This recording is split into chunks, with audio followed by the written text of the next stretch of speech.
Hi mga ka-travels! Ngayon nga ay oral communication day ng ating prinsesa. Kaya tara, samahan natin siya. Let's go! Yay! Actually, kaya naman napasali ang ating prinsesa ay dahil nagpresenta siya na sasali siya.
O, diba? Hindi naman talaga namin in-expect na sa ulo niya talaga lahat. Pero nagawa niya. Nakakaiyak. Uy, grabe. Napaka-OA. The moment we are waiting for is here. Let's have the awarding for the silver. Okay, reminder for the medal will be given in the recognition day. Fifth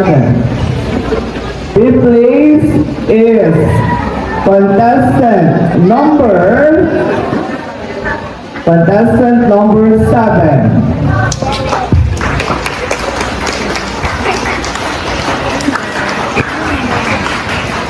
Lucky number 7. Okay, let's go!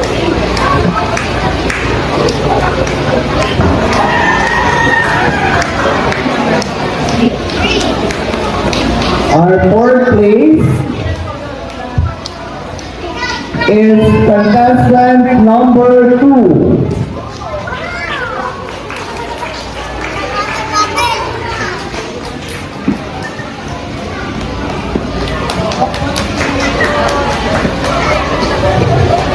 Third place are contestant number 3 and contestant number 4.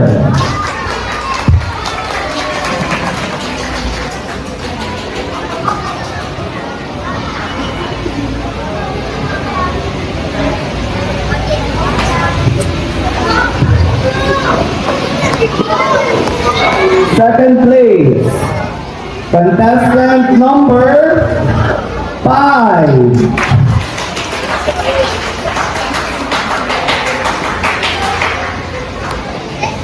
And for the first place, we have a tie.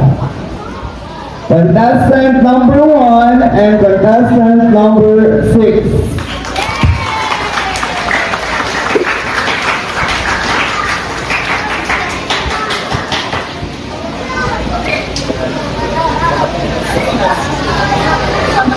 Okay, once again, congratulations for kindergarten.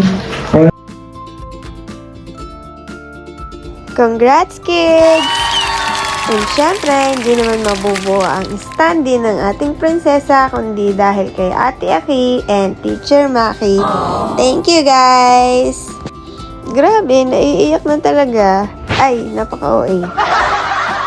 Kidding aside, sobrang proud na proud talaga kami sa aming prinsesa. Good job, baby! Nandito lang kami palagi para sa'yo. We love you! And that's it. Thank you for watching. Keep safe, everyone. Bye!